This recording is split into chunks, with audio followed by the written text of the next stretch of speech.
Welcome back to the Infinite Rabbit Hole podcast. I am your host, Jeremy, and today we're diving into part 2 of our coverage on the Ozark Howler. Same host, same topic. Jake, how you doing, man? Man, it has been a long week since last episode. Let me tell you, I've even changed my shirt. No, Lauren knows all the secrets now. Yeah. Like, The this is inside all done in scoop. one night. Yeah, right? They're good for a whole month. 4 episodes in one night. Gosh, I think we've done a 3-parter before, and that was the worst experience I've had podcasting. Just we've done a couple destroyed. of them. I think it was like 6 hours straight of podcasting, and I was just like, I just want to die. All right, next to the bat, CJ. Ooh, you changed your name. It is no longer CJ.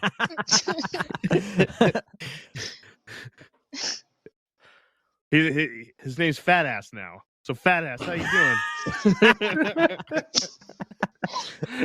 Oh, do it already. That took you a hot minute to see that. Good God. He did that to himself. I didn't come up with that. So whoever's commenting on our show saying that we're mean to each other, he did that himself. He's fat shaming it. You listen, I'm fat and I'll call whoever I want fat, especially myself. Yeah, me too. And then the guest who probably thinks that we're so fucked up, she's like, yeah, I'm done listening to this stupid show. I've listened to pretty much the entire show in the span of a month. I think I already knew y'all were messed up. I miss doing this. I miss like talking shit to each other. It's fun. I know. It's fun. Yeah, but then you fired me and Jake, so I did not. I quit. No, so did CJ. You fucking quit too. I fired Andrew, but I didn't fire you. And you fired Wes. What a bunch of quitters. And I fired Wes. And you fired Jeff and Kenzar. Okay, no, I didn't fire Jeff and Kenzar. I love Jeff and Kenzar. Like, if I ever want to get back to the Infinite Rabbit Hole how it was, they're coming back. 100%. you didn't fire them. You laid them off. Yeah, furloughed. I was trying something new. Which I got great feedback about. Actually, a little thing too is I'm going to put out a poll tomorrow. People are going to be able to date this recording. Put out a poll tomorrow whether or not people want me to do a solo documentary episode with this to go along with this episode.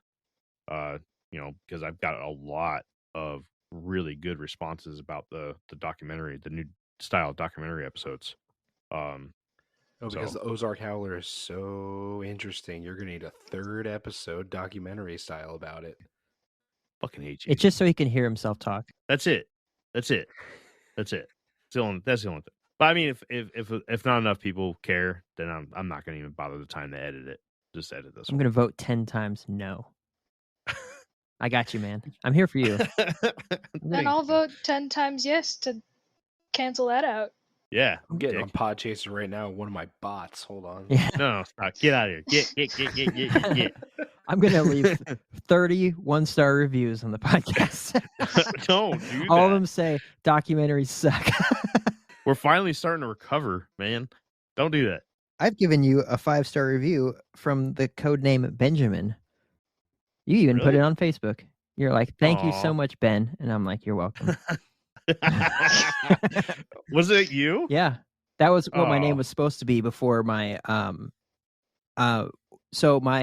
before I was adopted, my last name was Schumann, and it was actually Jacob Matthias Schumann. But the thought of my name, what my mom was thinking, was Benjamin Jacob Schumann, until my older brother said, Mom, his initials will be BJ's. And she's like, Yes! She's like, oh yeah, probably shouldn't do that. So yeah, just go by Ben every once in a while. That's good. That's funny. That's funny. Yeah. I laughed. You got 2 5-star reviews from me. Out of the 3. Yeah, I did as encouragement. Great. Thanks, man. Yeah, I got you. All right. I'm going to log into my account, Digital Assassin. You better don't. Fuck you, dude. How dare you? How dare you say that name? I do think that is somebody we know. I just have a fucking feeling about it, too. It has to be. It's Grayson. I hope not. I hope it's not somebody we know, because that's still It's there. Katie. No. She doesn't even know how to leave a review. All right. Let's get into some modern sightings on this thing. And she's a for real assassin. She is. I'm actually on like my third clone. This is not the real me. I've never hung up a phone so fast in my life than when I got in trouble for calling Jeremy. What? The very first time I ever called Jeremy's phone, he was watching a TV show with Katie, and she like flipped out on me. And I was like, "I'm so sorry," and hung up the phone. She's a special one, man. Let me tell you, she's feisty. Yes, she is. It was Yeah, she terrifying. is. All right. A man by the name of Ted Eccleston witnessed the call of the creature in 1992 while camping in the Ozark National Forest. He described it as starting off with a high-pitched sound and continued on a spectrum of a constantly deepening tone. In 2007, the town of Forsyth, Missouri, had a rash of sightings and audible episodes in which strange sounds rang through the local area. Laura Poor witnessed the howler from the safety of her car in 2008. She described the creature as looking initially like a big ball of black fur and was the size of a bear with longer fur all over its body and a long tail. It simply darted across the road as she came to a stop, and she carried on with her drive, nervous and a bit scared. A young woman by the name of Michaela from Ozark, Missouri, wrote about her sighting of the creature on June 18th, 2009. Her and her mother were driving when her mother yelled, "Michaela, look!" As she raised her gaze, she saw a large black creature that she described as, quote, like a deer and a dog had a one-night stand. She continues to tell that growing up in the area, you hear about the creature, but she never thought that she would actually see it. In 2011, it seemed to be making its living in Newton County, Arkansas, as it was seen several times during the year. In 2014, another flap of sightings would ensue in September in the area between Theodora and Isabel, Missouri. And in 2015, it appeared to have migrated to Devil's Den State Park. In February 2016, a man witnessed the creature near Lake Springdale in Benton County, Arkansas. His description of the beast was, quote, this mammal was the size of a bear, very fast moving, mostly blackish and grayish, and scared me and my son tremendously. In 2017, Martha and Max Winchell were hiking through the Irish wilderness of Mark Twain National Forest when the creature appeared ahead of them on the pathway. The couple from Kansas didn't know exactly what to do, so they slowly moved away and decided it was best to just leave. As they approached their car, a loud shrieking roar rang through the area, and the couple soon learned that the area was a known stopping ground of the Ozark Howler. In 2018, Derek and Sharon Gilbert claimed that they witnessed the howler attack their cats in their backyard of their house. Sharon described it as huge, black, stocky, and nimble, and Derek claims to have seen it multiple times since. July 27, 2018, Terry Shrout and Dean Grain spotted the creature while walking at night with their flashlights in the Marguerite Bray conservation area near Rolla, Missouri. They described that when they first saw it, it must have been in the prone position, as the only thing they saw was a low-lying black silhouette.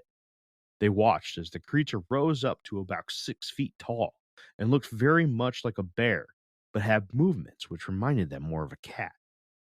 They were stunned that when it moved away, it leaped up about 15 to 20 feet up a ridgeline, making just the slightest of sounds.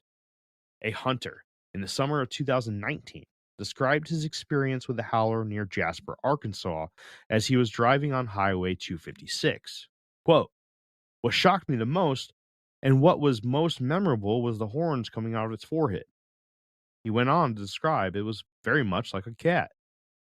In 2020, the creature was reported to have been making quite the ruckus with its screams by Ginger Blue, Missouri. One such witness to the sounds described it as a, quote, high-pitched whining and a distant, deep yell. The same man claimed to record the sound, which was eventually scared off or killed by a volley of gunfire. Also in 2020, sightings along Route 176 near Merriam Woods in Missouri claimed that the creature was seen soaking wet in clear weather. Side note, this may be key information, as it might actually lend us some info that this creature may spend time in the water. Not, of course, as an aquatic creature, but at least enjoying a swim or maybe even making dens in underwater caverns of some sorts. Another interesting case from 2020 includes a road crew that reported a rather large number of unknown prints around the work site in the morning before work. And in 2021, a howler was spotted feasting on white pelicans as they made their annual migration across the area by the Lake of the Ozarks. Now, before we get too excited about these stories, I would like to point out that world renowned cryptozoologist Lauren Coleman did go on record as stating that most of the sightings that are out there, and many of the ones that we talked about, all come from the same person on various websites and forums, but with different usernames. How he determined that, I have no idea, but I do respect Lauren Coleman's work and who he is, so I mean that does have some weight for me.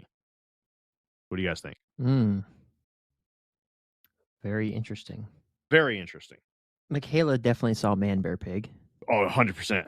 And nice flap usage. We should tell Ashers. We will not. I'm less likely, and not in all circumstances. Like with Bigfoot, I'm kind of like even in the middle as far as like old sightings, new sightings, because there's, seems to be a decent amount of photographic and video evidence starting to come out now. But when it comes to other types of cryptids, I'm less inclined to believe more recent accounts because with lack of photographic evidence. Mm. Now, I'm not saying that I have my phone out recording at all times so that if anything jumps out at me while I'm on a hike or whatever it is, I'll have it recorded. But when someone like, I want to say it was the couple, the couple that it like came back over and over again. I had one person key my truck and I got some Blink, Bluetooth cameras and installed them in front of my house where my driveway is. If I saw something crazy like that, and then again, I'd put out some cameras. It wouldn't cost me really anything and just have them recording. So if it came back again, I'd be able to capture it. So when there's, things like that, I'm less likely to believe it, especially since we're in this age and this realm of videography and photographs and all that sort of stuff.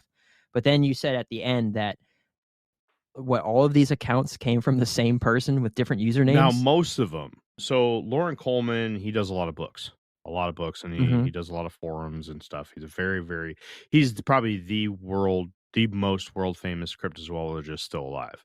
I mean, you had the Bernard Wavelman and a couple others out there that are very popular, but they all passed away. Lauren Coleman, when he speaks, the community listens. And I don't know exactly which ones he was talking about, but he did say that all of them were from the same poster by different names. I guess the only way you can confirm that is by IP address. Right? Lauren, jump in because I think this is more in your realm of things. Technology, computers, and I, unless it's Excel, we do not get along. So I just thought engineer, Anyways, so in order to actually confirm that, he would actually need that person to verbally admit that they were the same person on multiple accounts. Yeah. Or you would have to have some sort of legal precedence to file what's called a John Doe lawsuit with an ISP to obtain information based on where things came from, IP wise and whatnot. Unless he did something illegal. He could have done something illegal and hacked him. Maybe.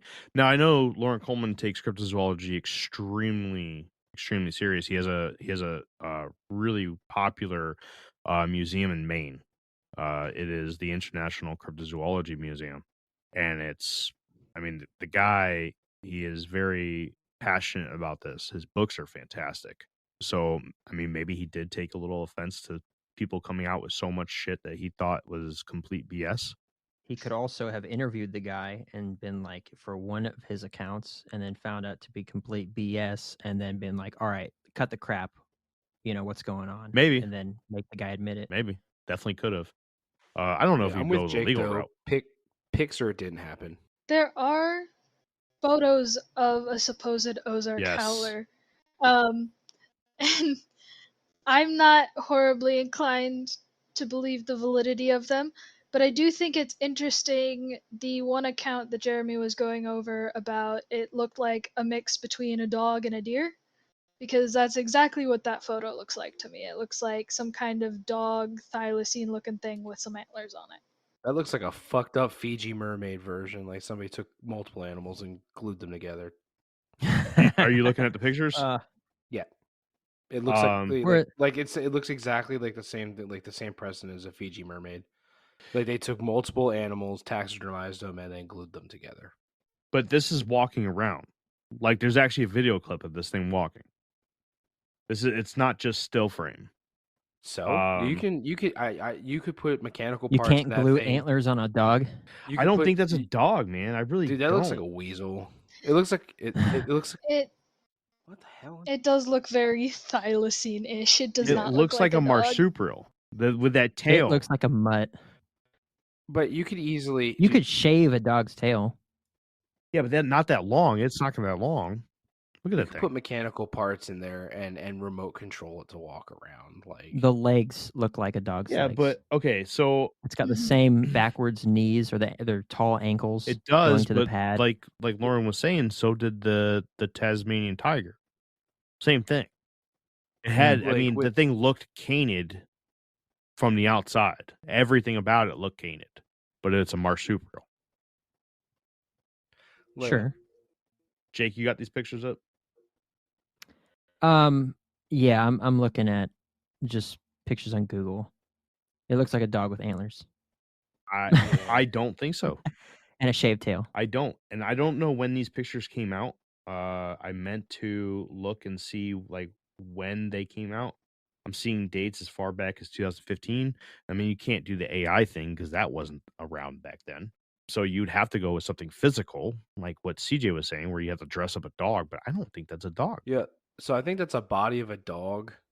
That's the head of a badger. Antlers is something. And the tail is very rat-like. Yeah, but I mean, like you could get like tails like that off of like shit. I can't remember what the animal's called. I'm picturing it in my head, but like a possum. I think really. Here's the thing, man. Is I think it's just too much work. That's too much work. I mean, I know a lot of people go into. I mean, they did it with the Fiji mermaid. Multiple Fiji mermaids. Fiji mermaid was bullshit from the get go. Everybody knew that. Come on, man. So there was no, man. I don't think so. I mean, I can't say that it's complete bullshit until shit.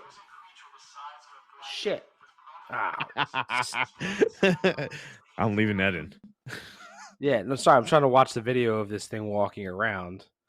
But then again, I'm a Christian guy and I believe in the awesomeness of God's creation, and we would be having this exact same conversation if no one knew what a platypus was, and we're just like, this is ridiculous, this is complete horse crap. Mm-hmm. Look at it, it's got a duck bill and like a beaver tail, all that stuff, and poison spurs. This is ridiculous. So who knows? I don't know. So wait, where's this video of this thing walking around? Because I'm trying to find it. I saw a clip of it, man. I don't know where the hell I saw it. Because, I mean, with today's CGI or even like our modern day robotics, it wouldn't even be that expensive to make something that size walk and look somewhat natural. I don't know, man. I'm just looking at the structure of this thing. I'm getting a lot of alerts about you, CJ. About me? Yeah. Participant fat ass is having a problem. Yes, he is. Oh, it's probably because I have YouTube on. Oh, yeah, maybe. There we go. Because I was trying to find the video of it walking, I couldn't find it. All right. But the picture. No, I'm going Fiji mermaid. There's no way that's a legitimate taxidermized animal or whatever. I am not throwing this away. That's my opinion. No. But it's so small too. Does it get bigger? Well, this could be a pup. Could be fake too. Could be. It doesn't feel stocky enough to be a pup. Like if you think of things like dogs or even like cats, their proportions are different. They'd have bigger heads, they'd have bigger paws. Yeah. If it really gets as massive as they say. I'm not really gonna disregard size. Like, how many times have people been scared of something and then severely hyperbolize the size of the animal, right? So That's true. they could have seen this, like, it could have snarled at them, been real scary, especially if they've been like drinking or something, and they're like, "Oh my god!" And like, Yeah, but how does that thing go? Like that's the size of like a cat, maybe like a Jack Russell or something. Yeah. How do you go from that to bear sized? I don't know, Because that doesn't look like the proportions fishermen of. go from minnow to 15-pound walleye bass hybrids in the course of 3 retellings of a story. Like, it's just how things happen. People like fantastic tales. What about the veteran that got stabbed? Did it sick him like the rabbit from Monty Python and just gouge him with the with one of its antlers? Right. Yeah, and just gets him. Maybe they need the holy hand grenade. That's what happened. The holy hand grenade of Antioch. All right, you guys ready to move on? Yeah. All in all, I did not research the video. I did not research the pictures. I don't know. I mean, it could have already came out that it's a complete hoax. I don't know. I haven't really done it. But from the outside looking in, if it is a hoax, I think it's a really good one, personally. All right. This episode is brought to you by Jira. Jira is the only project management tool you need to plan and track work across any team. So if you're a team of developers, Jira better connects you with teams like marketing and design, so you have all the information you need in one place. Plus, their AI helps you knock out the small stuff so you can focus on delivering your best work. Get started on your next big idea today in Jira. It feels like you can get your credit scores anywhere these days. Random websites, card statements, budgeting apps, heck, even your dog might bark out a few numbers. It's true. Credit Karma isn't the only place you can find them. But we actually do more with your scores to help you find your next financial opportunity. Like a more rewarding credit card, a game plan that helps you pay down debt faster, or a personal loan to help you save more on interest payments each month. Cha-ching! The possibilities are kinda endless. Download Intuit Credit Karma today to get started. What? Oh, this is the one I think you guys are going to really dig. I like this one. What's in the name? The Ozark Howler has been known by various names throughout the history of its reign. According to author Ralph Toller, they include names like the Beast, Black Howler, Night Howler, Mountain Howler, Devil Cat, Nightshade Bear, Catawampus, Whistling Wampus, Midnight Whistler, and Hoo Hoo. Some of these names give hints to what this creature may actually be. In the early build of the Appalachian culture and lore, a legend told by the European settlers referred to as the Catawampus, or the Wampus Cat, as it became known when the Western push took place, was known as a large feline creature that would hide out in trees and attack those that were unaware of its presence. The name Catawampus is a play on the name originally given to the catamount, another name for a mountain lion.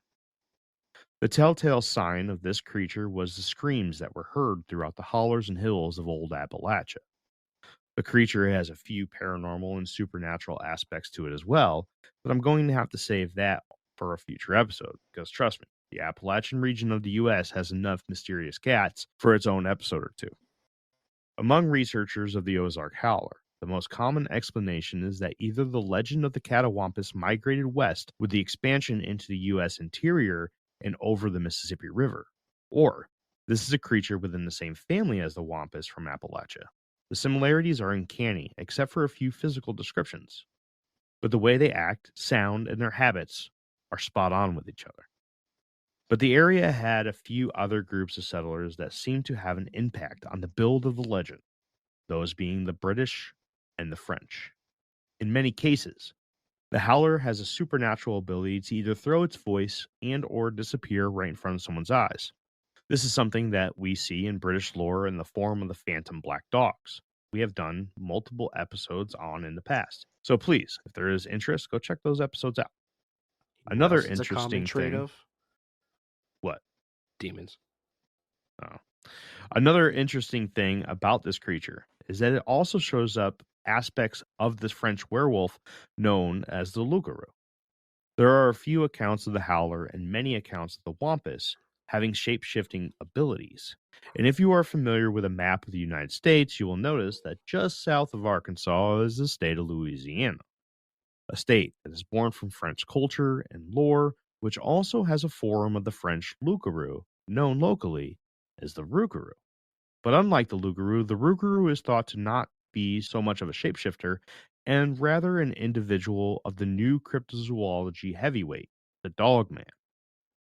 So no matter where it is that you look in history, the Howler shows aspects of local lore from 3 cultures in which the majority of the area was originally built.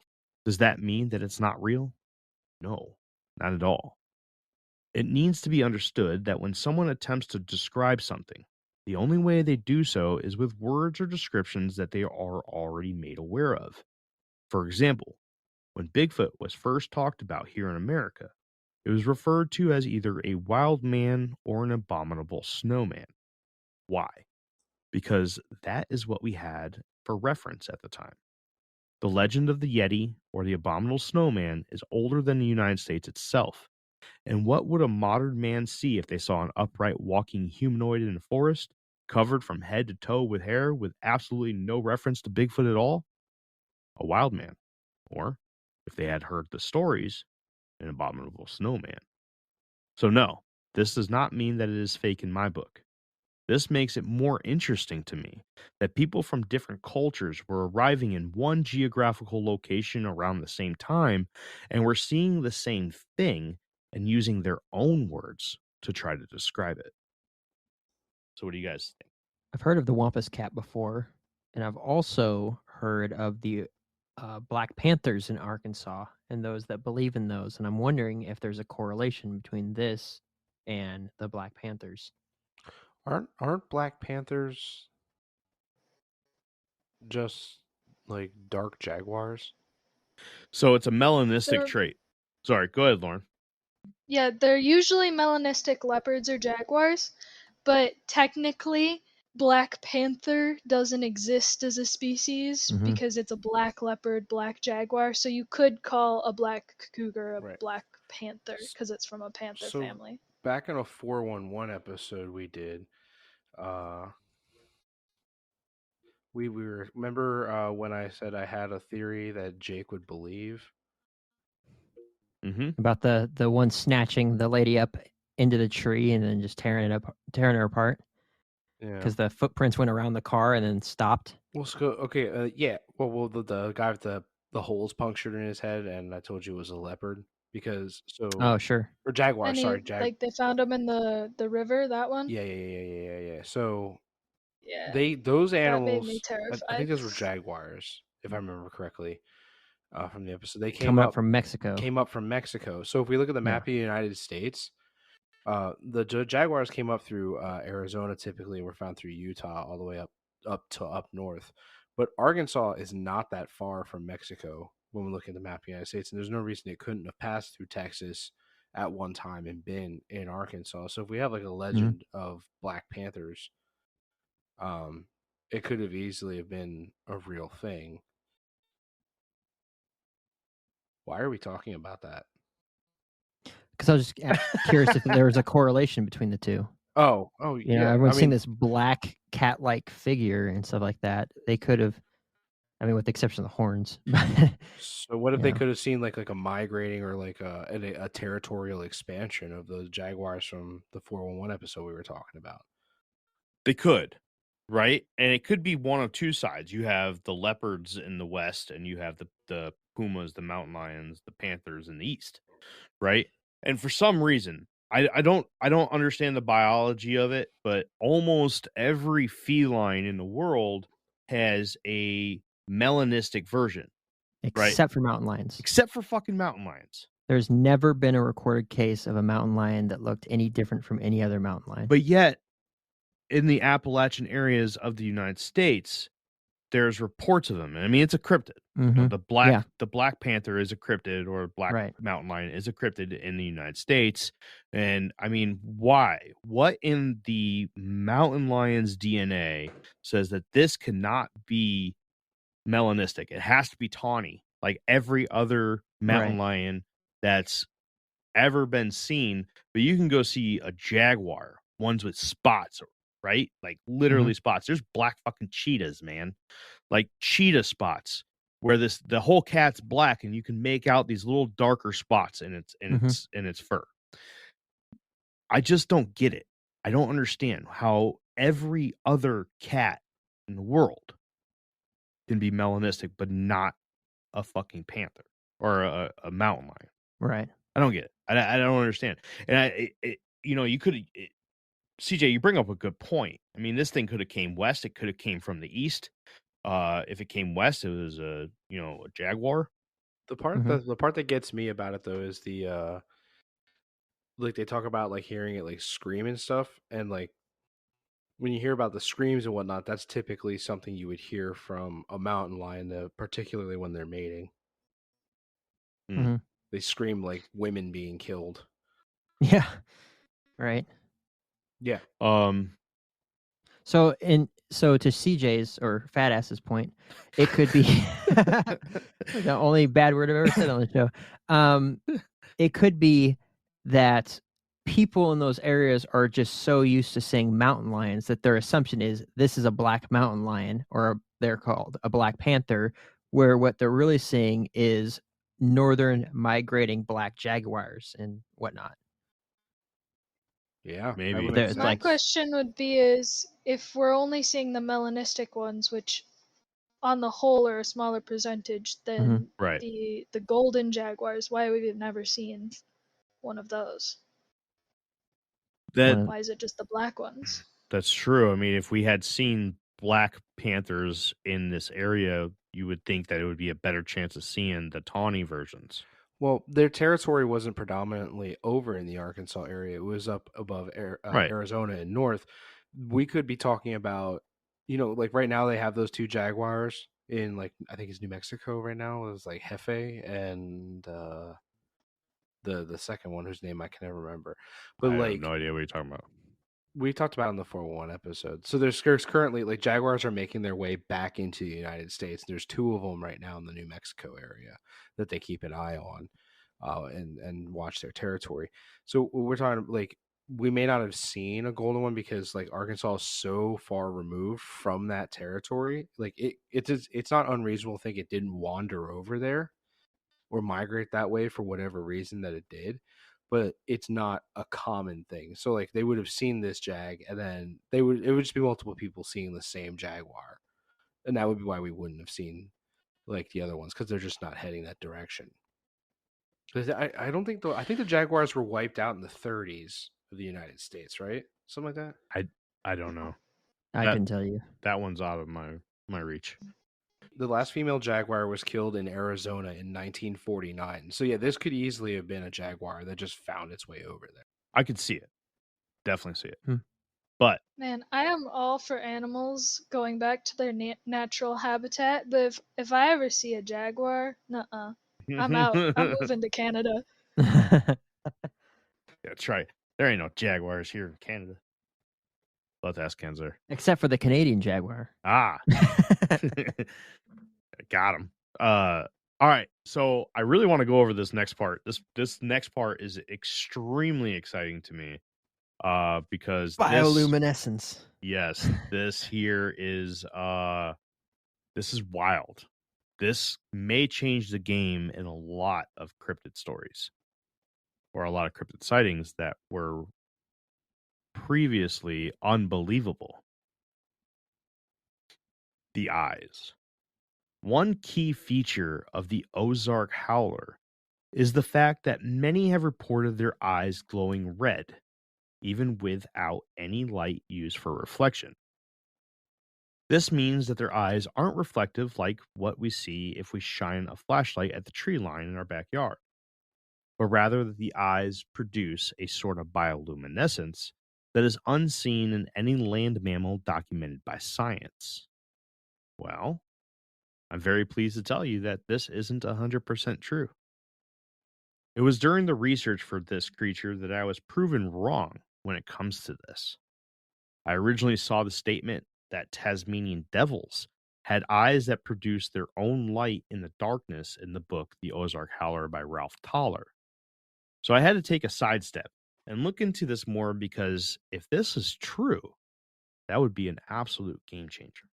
Something that I believe to be impossible, or at least not yet accomplished by a land mammal, would change a major flaw in many cryptid stories to a possibility.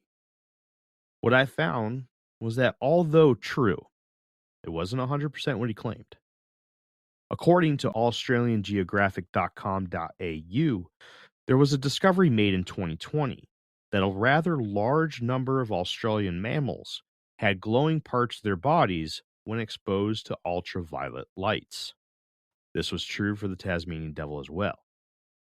In fact, it wasn't just the eyes, but also the skin around the snout and portions of their ear would do so as well.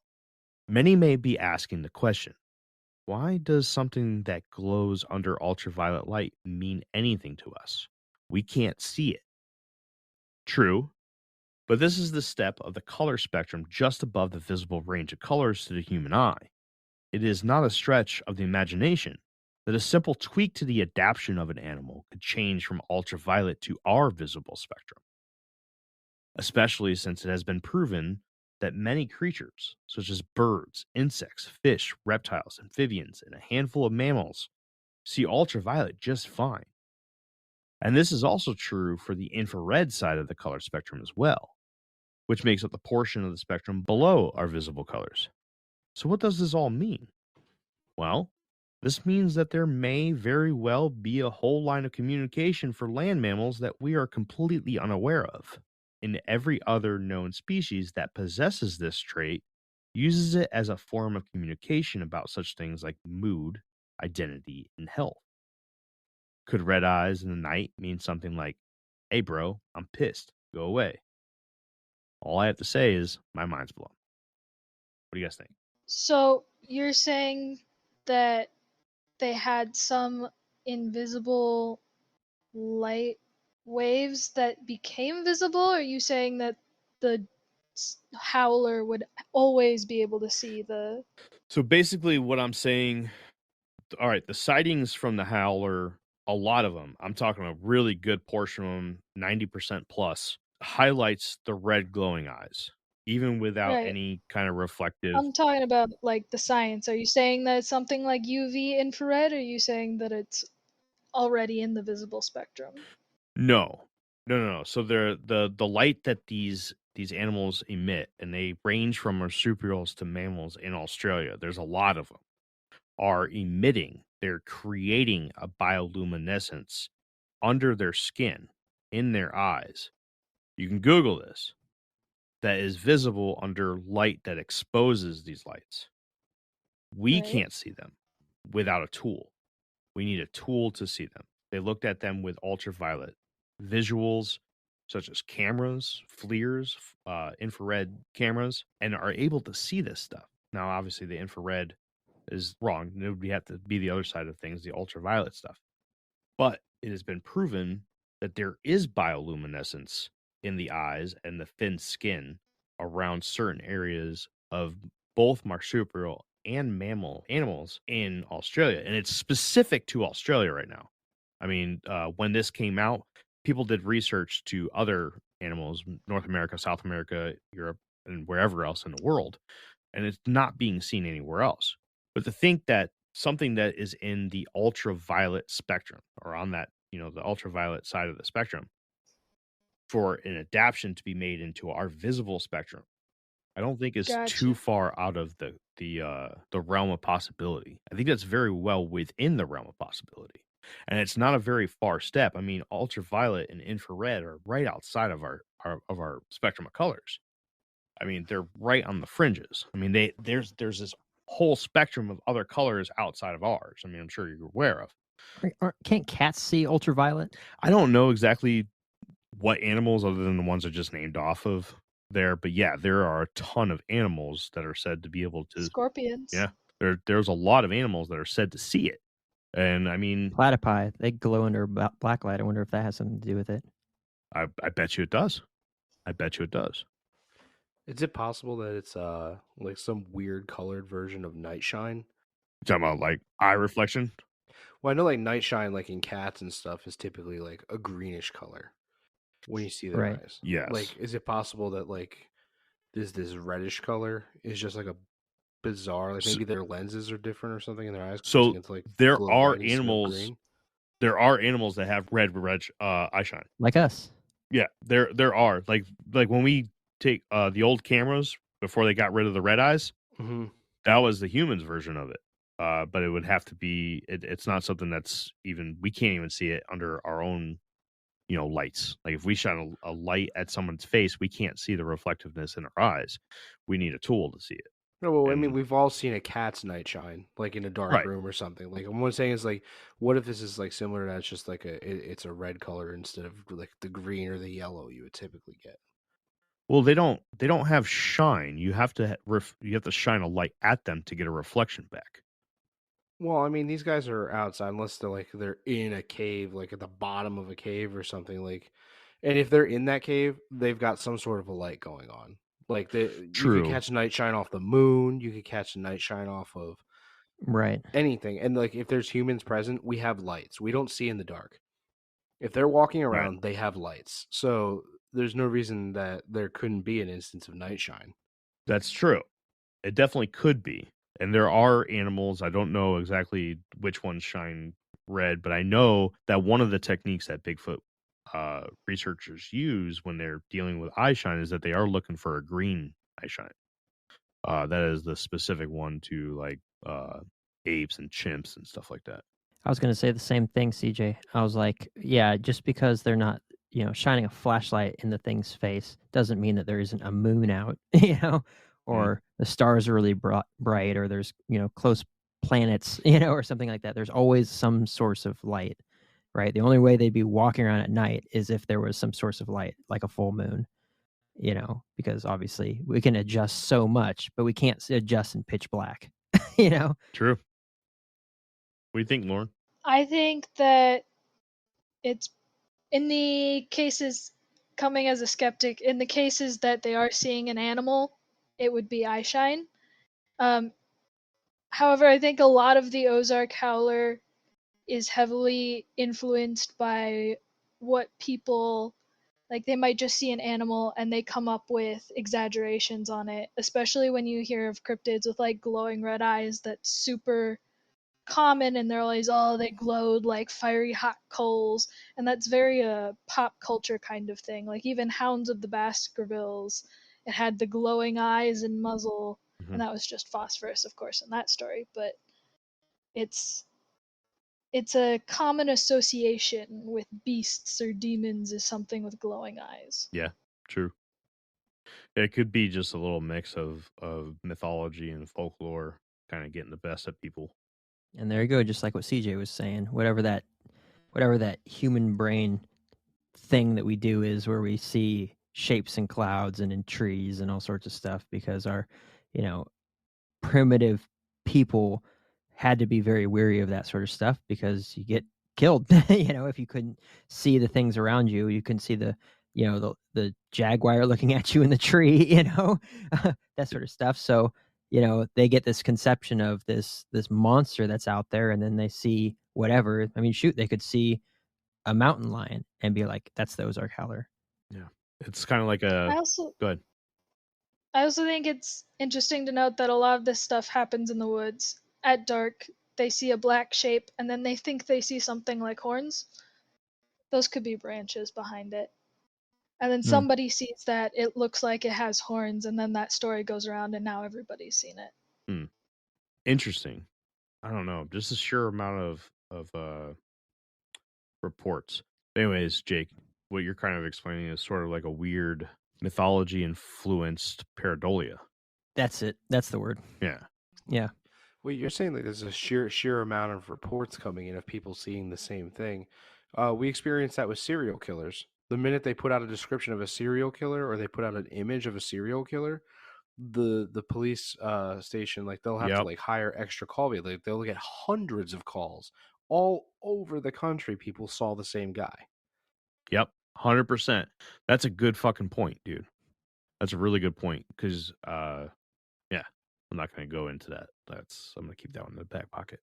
But yes, good one. Or someone puts out a lie about, spacecraft in the sky, and then everyone and their mother has a spaceship story. No, Gosh. no, Jake. We've confirmed aliens. Every Take it, Jake. Take that. Take that, yeah. Jake. Congress is definitely not trying to just swindle more tax dollars by making up a fake organization to research fake Right. stuff. We can't get into this right now. We just can't. This is Well, come out with an alien episode so I can crap all over it. we should because this is getting really deep. And oh man, never Stay mind. away from Mystery Stone tomorrow, Jake. I'm gonna leave a 1-star review. I'm gonna leave You 31 son of a star bitch. reviews. No, I don't know. I have my thoughts about it. But all right, let's move on to another really good part. I like this one. This one's very interesting. This is where we start hearing from those famous people. Like Eisenhower. Like Eisenhower. Eventually. Was that right? Yes. Oh, nice. It was Ike. For all those that love it, the belief in the Howler was so strong that in 1892, leaders among the lumber workers and a few other outdoorsmen were so over the constant fear and hunting of the creature that they banded together and created a secret society of sorts to aid in the protection from and of the Howler. The society was officially named the Concentrated Order of the Hoo-Hoo and was officially established in Gurdon, Arkansas. The order still exists to this day and has members from all over the world in the woodworking industries. Their official logo consists of a black cat in a pouncing position encircled by a black ring with the words International Order of Hoo-Hoo since 1892 printed within it. The black cat is a direct representation of the old Wampus cat lore, and their belief in 1892 that the Howler was a Wampus cat known for making a very deep hoo-hoo sound when it called. At the beginning of every meeting, the poem The Hunting of the Snark is sung before conducting any other business.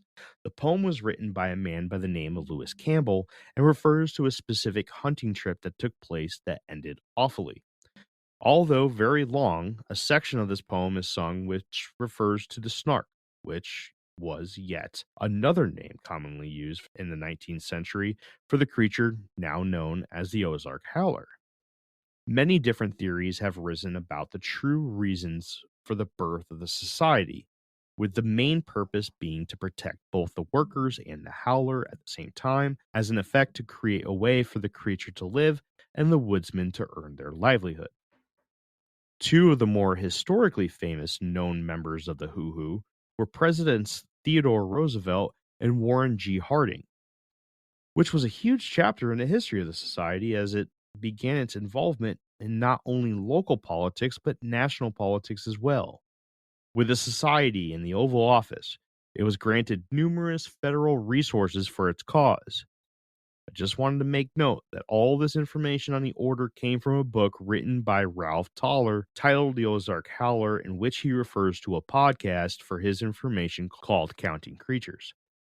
But with simple surface research, all the claims in the book are verifiable and lead to many questions and connections.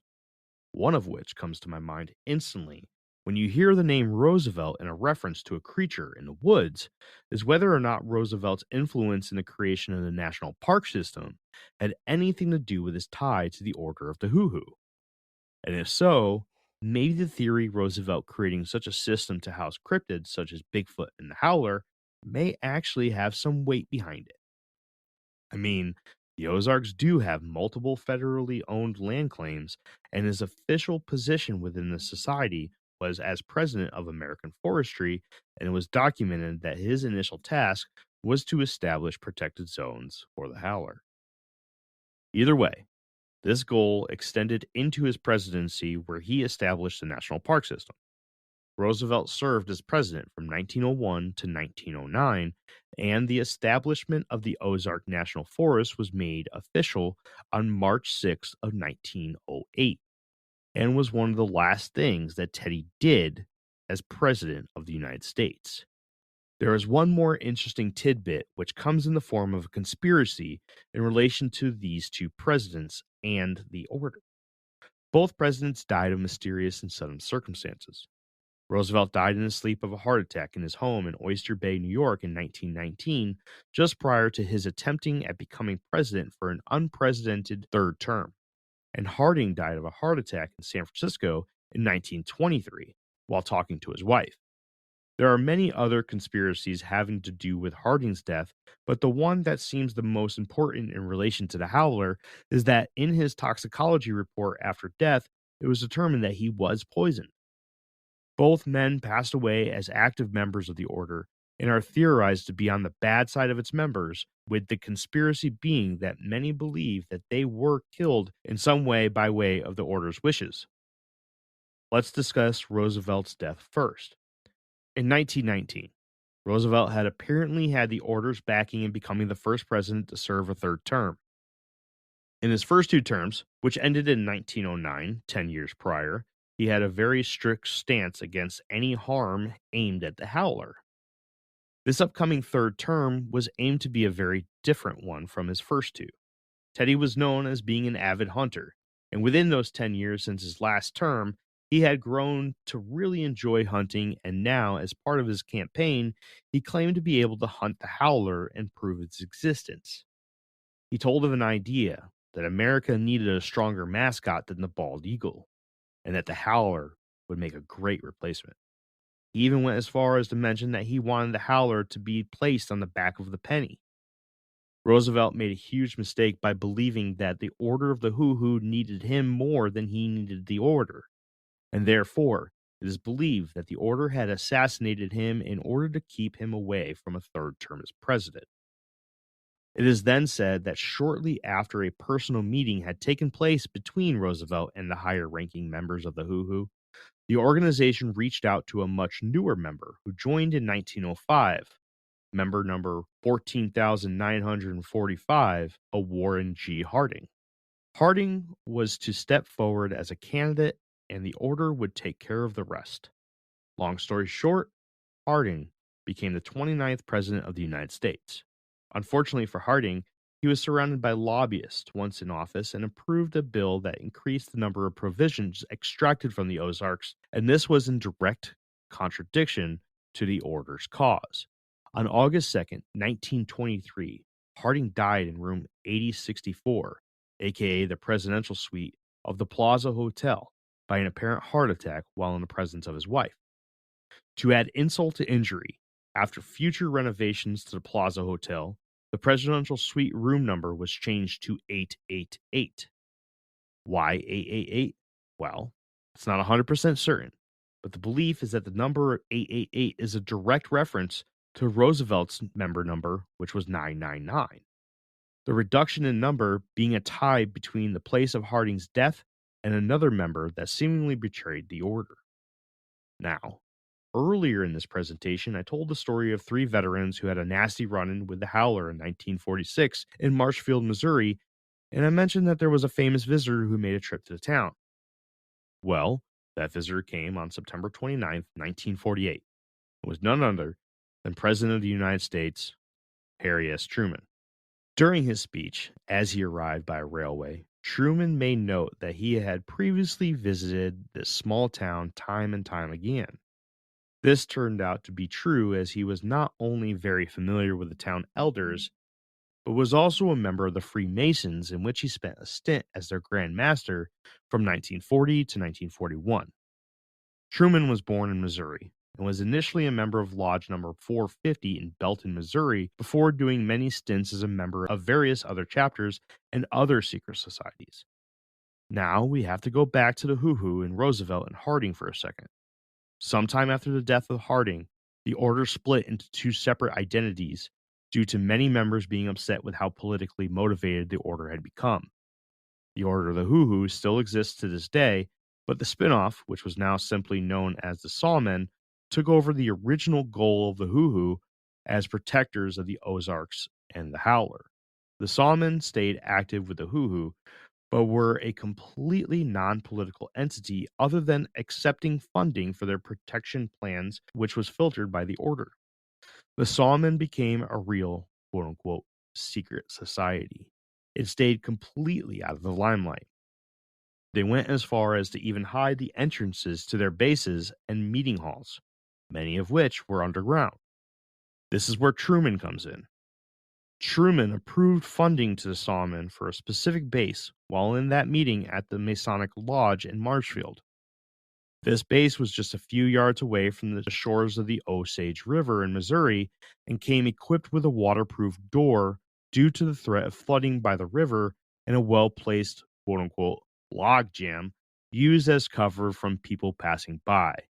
The mission of this base was to be a central control for protection of the Ozarks and the Howler from the population boom in Springfield, all the way to the Kansas border in response to the attack on the men building their homes. 15 years later, the Truman Dam would be built very close to the original entrance of this base, which ended up making that section of the river into a lake that completely engulfed the original entrance of the Sawmen's base. The reason being that the nearby growth of the city of Osceola was getting out of hand, and the threat of someone finding their secret government funding hangout was becoming more likely. So the dam was built and named after the man who funded the base, and a new secret entrance to the hidden Sawman base was placed somewhere within the walls of the Truman Dam. It is believed that this base is no longer used by the Sawmen due to flooding in 2019 and 2020, but that hasn't stopped the Sawmen, as they are still a society standing for the woodsmen workers in Ozarks to this day. Thoughts? Not much of a secret society if you can get that much information on them. Yes. Well, the Sawmen are hard. Like, you can't really get too much into them. Now, the Order of the Hoo-Hoo started off as a secret society and is no longer a secret society. Like, I found memorabilia from them on eBay. You could find like old tin signs and stuff of this cat with the Order of the Hoo-Hoo written around it. It's pretty cool stuff. That's pretty cool. I mean, does this lend any belief? Does it? I mean, the people who are involved in this, does this help at all? Not really for me. Really? Plus, now that we've seen a picture of apparently the Ozark Howler, I will say that the bald eagle is definitely better than that. Even though all the sounds of the bald eagle, all the bald eagle sounds are fake, and those are from a turkey vulture. But whatever. Well, I thought the bald eagle was done by the red-tailed hawk. Oh yeah, probably. Oh, it was supposed to be a turkey vulture, and then it was changed to a bald eagle. But the red-tailed hawk is all the sound effects because a bald eagle actually just makes a cooing sound. Sounds kind of like a chicken. Mm. What were we talking about? Before we start talking about eagle sounds, if all the stories change your opinion about if it's real or not, not really. All this government involvement? No, nothing. Presidents are always involved in some sort of secret society. That doesn't make them legitimate. Right. True. But the simple fact that all this response to the Ozark Howler, I mean, the only one that didn't have anything directly to do with the Howler was Harding, but he was in the Order of the Hoo-Hoo. Yeah, but it's also said that Roosevelt created such massive swaths of land for animal protection, was also for Bigfoot. And are we really taking something called hoo-hoo seriously? Don't say that. They'll fuck you up. They Well, fucked they don't up exist Roosevelt anymore. and Harding. No, yeah, they do. Oh, they do? They Yeah. do? Yeah, You said that they're the Sawmen now. No, they split into two. Both of them still exist. I'm gonna get memorabilia from both. That's like calling us the Order of the Gooch or something. Right. Like, you gotta make sure you clean up your hoo-hoo. Like, come on. Like, Yeah. I can't take that serious. I mean, it's a legitimate thing. It was named after the creature. One of the names was the Hoo-Hoo. Oh. I like the name The Beast. It should have been Order of the Beast. Right. Now that would have been misconstrued these days. We've been like, wow, that's pretty it's pretty dark and satanic, but like that would have been a lot better than Hoo-Hoo. If it exists, it's demonic in origin, just because of what type of witchcraft was being practiced back in those times. Well, in Western culture, anyway. I'm writing these things down. Lauren? In terms of the societies, people will form a secret society around anything, just to be kind of part of a club for power, for politics, for prestige. Yeah. So I don't think that necessarily gives it the Ozark Howler any weight. Also considering how large, like look at Nessie and Loch Ness. Look at how large that's gotten, and we're pretty darn sure that that does not exist. Um, Even just your guys' episode, that was kind of the general consensus. So I wouldn't be surprised that something like this would get to be a huge legend, and then there's just offshoots from that. Man, I don't know. I think that the time of Roosevelt's death to when he supposedly had this meeting with the Hoo and he came out and said, "Well, I'm going to hunt this bitch," and then he just died like shortly Well, after. you're going to release this episode, and I know where I'm going when I die, so I'm going to hunt this thing. Okay. Oh, here comes the Who. Well, I mean, I don't care, right? Yeah. Oh, no, I won't have to pay bills and taxes anymore, and I'll be home with Jesus. Like, who cares? And Whitney gets $500,000 for my life insurance? Man, What if you set. get there and he taxes you on something? I don't know, man. But yeah, I mean, honestly, this is wrapping up to just be another one of those things where just like wanting to take, was it Tales from the Animal Kingdom? We'll have to take him up on his offer for the Shrieking Woods. We're going to have to go to the Ozarks and see if we can actually find this thing. Or maybe it's that little rat, dog, cat looking thing with the antlers. And maybe it's legit. Maybe it's just like what Lauren drew. And we're going to have to prep a wall mount for this thing. Quick, start shaking a cup. We need funding to go do this hunt. I'm gonna waste it on books. Going back to that picture, I don't know, man. I look at that and I see if that's a youth, I think that mom or dad looks fucking scary. That's just me.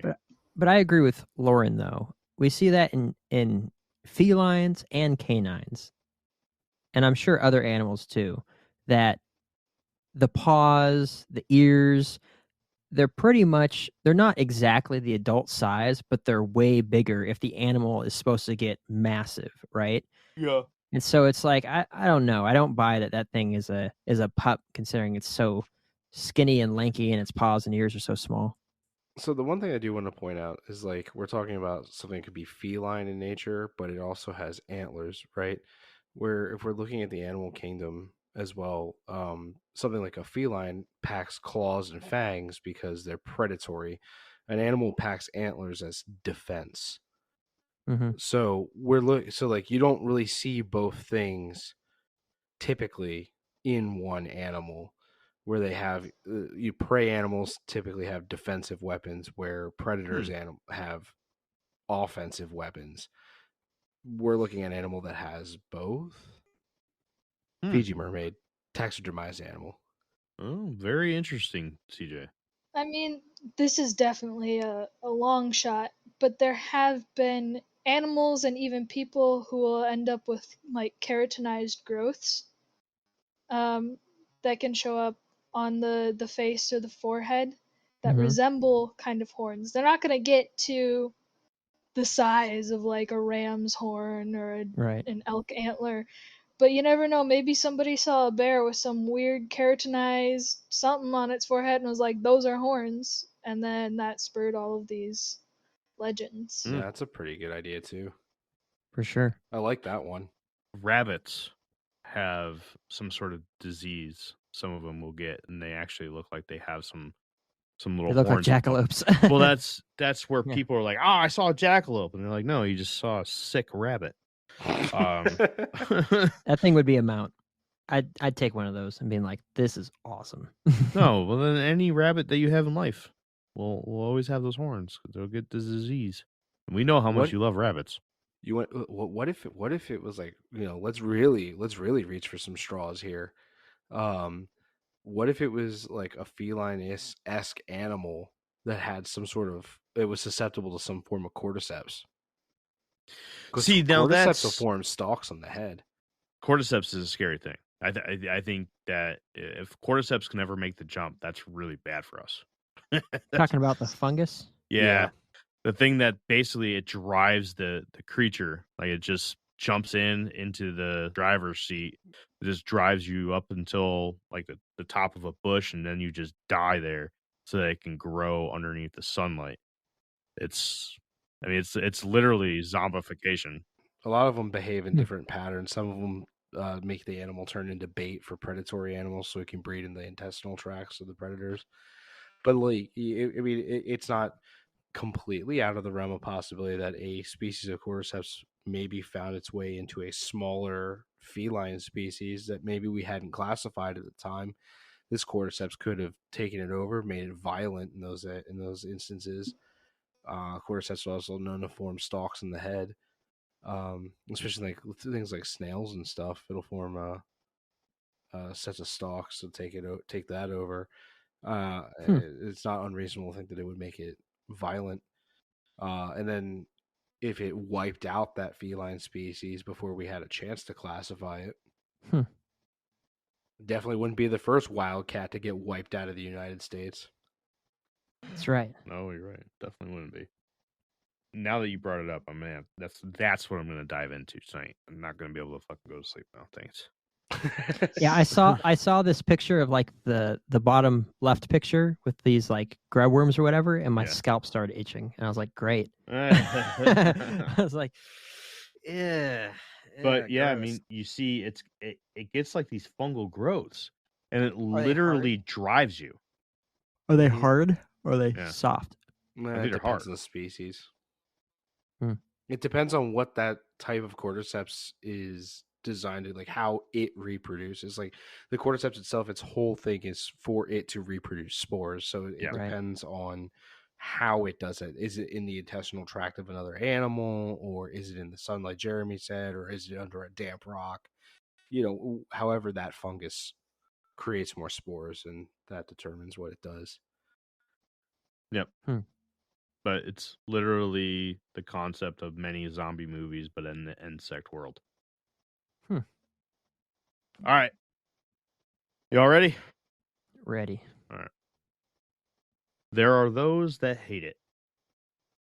Yes, it does seem to be true that there are plenty of entities that were created in order to protect the creature. But what were they protecting the creature against? Yes, of course, they were protecting it against the average hunter. And yes, that applies to small towns, people driving down lonely, dark dirt roads, campers, and even people who were seeking the creature out directly. But the creature also had another enemy who came in the form of the Cumberland Presbyterian Church's second minister, one Horace Greenleaf. Minister Greenleaf was accepted by all hands of the church's congregation, and during his first sermon pointed to a stained window with a depiction of the howler and identified the creature as an evil presence and one that sided with demonic entities. This was met with a split of emotions by the people who received the sermon. The church's choir director, Miriam Frawley, was one of which who were thoroughly upset with the words of the minister. In her anger, she left the church and gathered a group of the most prominent families of the congregation, and together they created a pamphlet in which they described the howler as akin to Christian angels. She claimed that the simple fact that the creature's image was enough to send the bravest running for the hills, since angels were depicted as not being the beautiful humans in white cloth with white feathery wings, but rather they were described as flying eyeballs, burning wheels in the sky, two-headed serpents, among other terrifying images. Following with the fact that if you encountered an angel, you would scream in terror instead of worshiping it.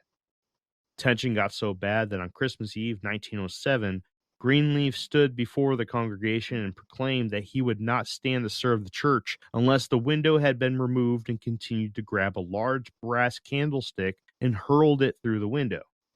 The window shattered, and the collective breath was taken out of everyone who witnessed the tantrum, and about half of the members stood up and walked out of the church for the last time of their lives.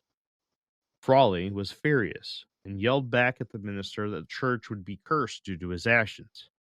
A week later, on January 1st, 1908, a fire broke out in the church and completely destroyed the building. The blame was set solely on Minister Greenleaf and his deeds against the howler.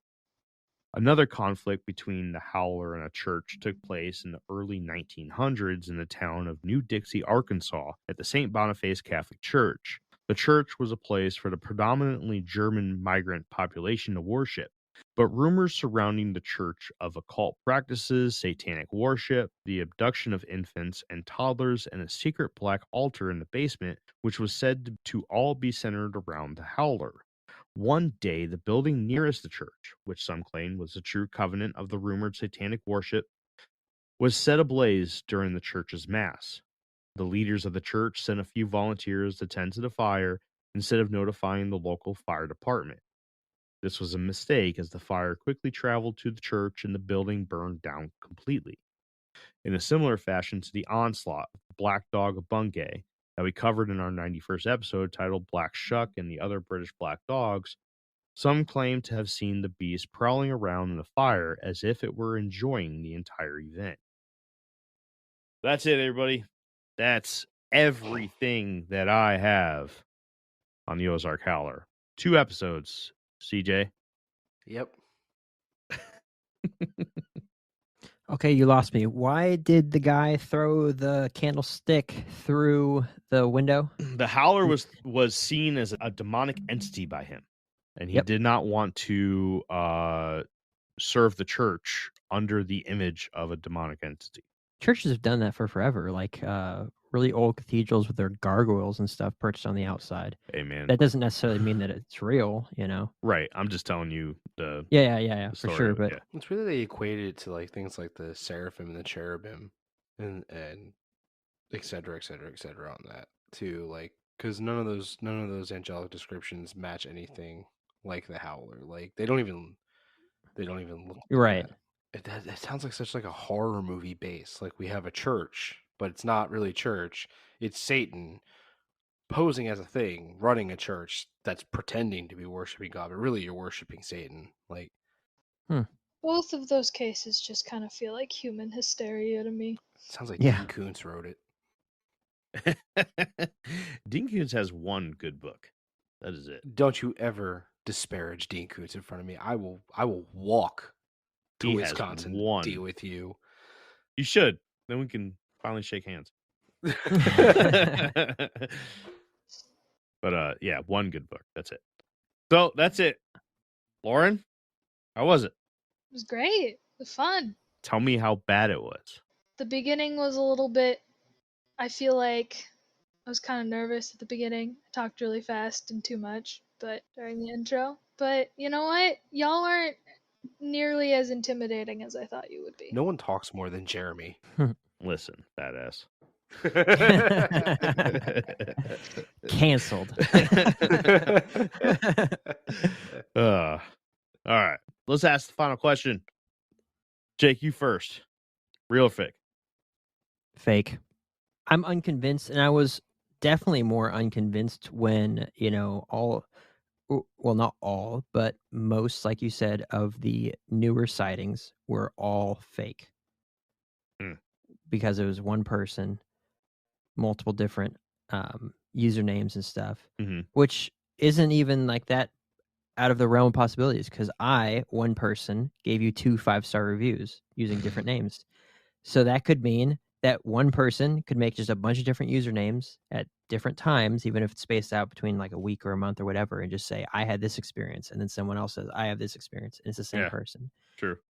You know, that was my hope, was that there would be photographic evidence with newer sightings, and we see the photographic evidence and it looks like, you know, either like the mermaids, right, where it's just like a monkey taped to a fish, or and everyone's like worshiping it and stuff, or, you know, it's just not as, even if it is real, it's not nearly as impressive as people are making it out to be. So if it is real, it's not what they say. And I'm really just chalking this up to, in my mind, that it's like the Snallygaster. It's just another type of legend that people got all way big into. And I think during the Snallygaster episode, who'd we have on that one? Snallygaster, we had Sarah. There we go, Sarah. Sarah from the Snallygaster Museum. I should know that, right? But she said that there's a huge cult following around the whole thing, a lot of witchcraft and stuff and everything like that, but yet there's zero evidence of its actual existence. And I think that it's just like that, secret societies aside. I mean, that could just be a part of like the major cult following of this thing, right? It's just a really cool local legend, way cooler than the Fresno Nightcrawler. And so, but I'm not convinced because of the attraction and the mass hysteria around it or the popularity of it that makes it real. And I'm certainly not in the realm of people that think that just because you all think about the same thing that summons it into reality. So I'm just not convinced. But at the same time, if we wanted to plan a trip to the Ozarks to go find it, even if it was like a cool road trip, just post out and see, set up some game trail cameras. What can we see? That would be cool too. Get taken by the hoo-hoo. Just robes thrown over our heads. I was going to make a joke, but I'll keep it to myself. Oh. Right, same thing. Same joke.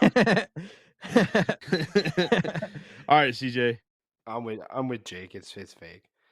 I know, I was like real heavy onto the witchcraft portion of it, and like if anything, like the initial stories of like it being like this big monster with like horns and all over the place all at once and like assaulting people, like that would be very like demonic spirit summoning for vengeance reasons. Like, but no.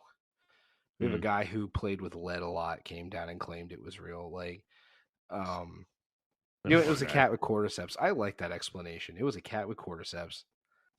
I hope it wasn't a cat with cordyceps. I hope not. I hope that's not a thing yet. But I like I like that one. All right, Lauren, what do you think? Well, like most cryptids, I think that somebody saw something at one point that was some really messed up bear, some really messed up cat, and went, that doesn't look normal. And then I think the point was interesting when you were talking about all the different English and French folklore and how it ended up kind of being a mix of those.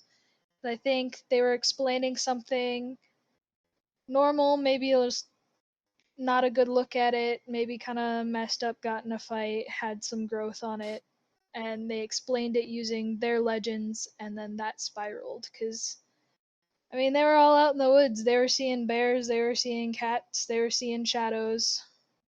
And if you're hearing all about this demonic looking beast, you're going to use that to explain it. Plus, it's a cool story to tell your friends. Be like, I fought off this beast, I almost died. Yeah. It kept destroying our timber out in the woods. Yeah, that too. What do you mean the project needs more funding and you need more time to build it? What happened? Yeah.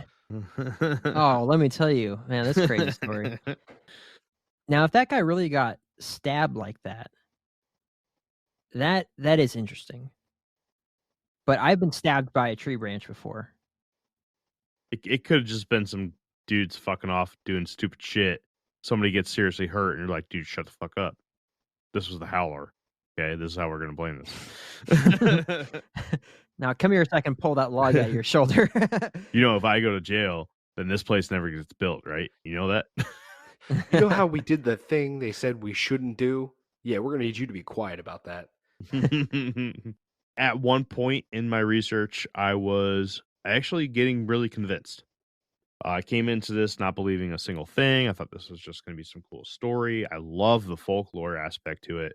Love the integration of different folklore into one thing, and I love when different cultures come together and create something. I love that, and you see that a lot within the world of cryptozoology. Who's that? I don't remember the podcast I was on, but we were talking about I was on Phil's podcast, and we were talking about dogmen. Yeah, and I was talking about how if you look at the 2 points in the United States where the dogman phenomenon basically started, where all of the lore starts is basically in Michigan and Louisiana, right? Louisiana with the Rougarou, and up in Michigan with the Michigan Dogman.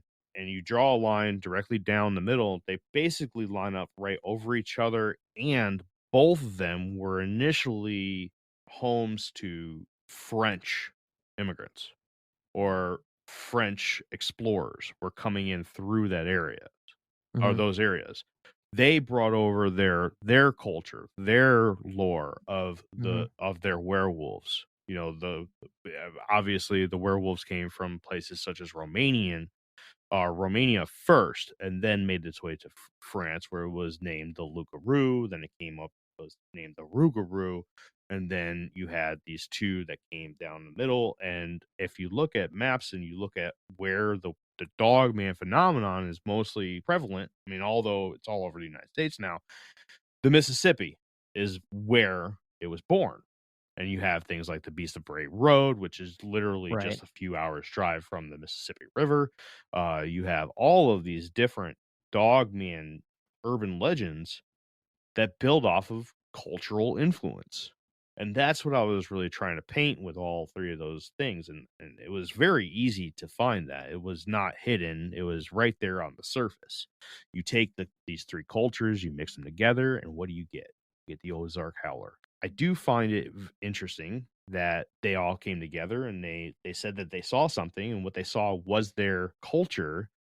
My only question is, did they actually see something? Because I agree. I don't think any of the modern sightings are relevant at all. I just don't. I think people are too quick to want to get some sort of gratification. Some internet clout. That's it. Yeah. Right. And I mean, shit, people say that about me. I've had a lot of people, especially in YouTube comments, talk about my Bigfoot sighting and shit. It is what it is. But that's what I believe. Right. But when you look back in the past, I do think that, you know, they may have actually been seeing something. Don't know what it is. I mean, you have all of the lore about the Wampus cat. I mean, these people were mountaineers, man. They knew the difference between a mountain lion and a Wampus. And there was a clear difference. We'll go over that in a later episode. But if they're seeing this thing and they're calling it more of a Wampus than a lion or whatever, you have to think that they were seeing something. I don't think it exists anymore. I think there's a good chance that something did exist. I think the horns are a little bit stretched out. And CJ, you really killed it for me, man. You put that nail right in that coffin when you start talking about the defense animals and the antlers and the horns. That is, like, I am a huge fan of biology, man, and that is biology. That's proof right there. Right? I mean, what animals in this world have horns that don't have hooves? Is there anything? I mean, I don't think so, right? Snails. Crabs. I don't think so. Rhinoceroses. Oh, well, those are this way. Those are one. Yes. I don't know. Do rhinos not have hooves? I don't know. They have toes. No, they have toes, but they're still technically ungulates, which are deer and stuff. Lauren's very smart. I like it. She is very smart. Very smart. And when you start looking at the predators, you start seeing tusks and saber-toothed teeth, right? Which are more like elongated canines. Like pigs, boars, right? They have tusks. You see them coming out from the bottom, not from the top. So, I mean, CJ, you nailed it. I do not believe in the modern Ozark Howler, but I think that there might have been something. I just don't think it had antlers or horns or whatever. Good topic, Lauren. This was a lot of fun to do. I'm just glad you did it because it's my favorite. I also really liked the Ogopogo. That's like my other favorite. Nice. Ogopogo. I miss so much on that. I've come across so much more information in my time with this show that I really wish I had added to that episode. Maybe one day. Do another one. Maybe one day. I got a lot more to do first. But yeah. Good possibility. All right. Does anybody else have anything to say?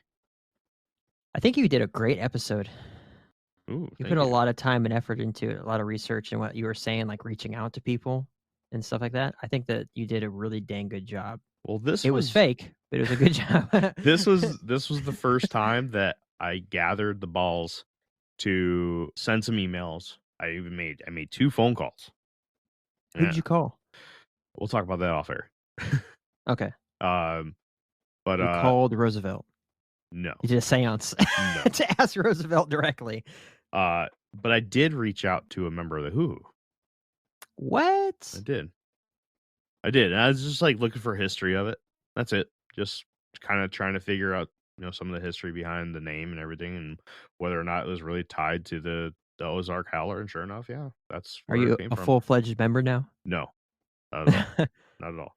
I mean, this is all public knowledge now about the origins and everything, but just to hear it confirmed by somebody who is a member, or at least claims to be a member, that's pretty cool.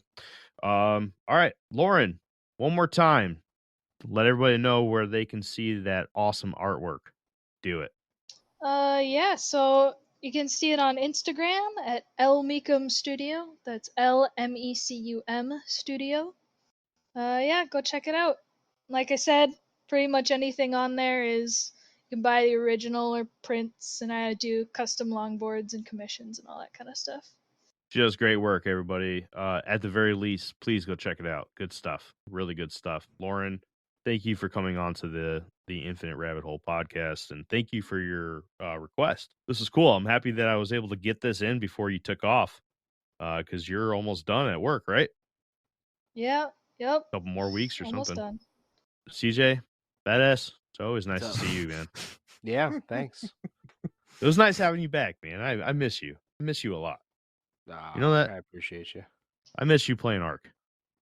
I don't. I haven't turned my PlayStation on in over a year now. Like a year, Good. Going on a year and a half. Well, you look good, man. I don't think I've seen you Thanks. smile before, and got to see that a couple times today. That's pretty good. So it looks like you're in a good place, man. Yeah, I'm definitely doing a lot better than I was. Good stuff, dude. Jake is Jake. That's it. Jake. You know I love you, man. Me. All right. Well, that has been another episode of the Infinite Rabbit Hole podcast. Thanks for checking it out, and we'll see you next time. Bye. Yep. Bye. Bye. I would like to thank you once again for tuning in to the Infinite Rabbit Hole podcast. Please make sure to give us a follow and one of those beautiful 5-star ratings on your podcast player of choice. If you would like to join the conversation and stay up to date on all things Infinite Rabbit Hole, head on over to Facebook and search for the Infinite Rabbit Hole Facebook group. You'll know it's us when you see the logo. If you would like to help contribute to the cause, there are a few ways to do so. First, head on over to anchor.fm/Infinite Rabbit Hole and click on the subscribe button, where for $5 a month you'll get access to all our old episodes that will never see the free spotlight ever again. It's horrible stuff, but if you're into that kind of thing, then go check it out. Second, head on over to InfiniteRabbitHole.com and click on the IRH merch shop tab and grab yourself a sweet t-shirt, sticker, or whatever else you see that you wouldn't mind owning.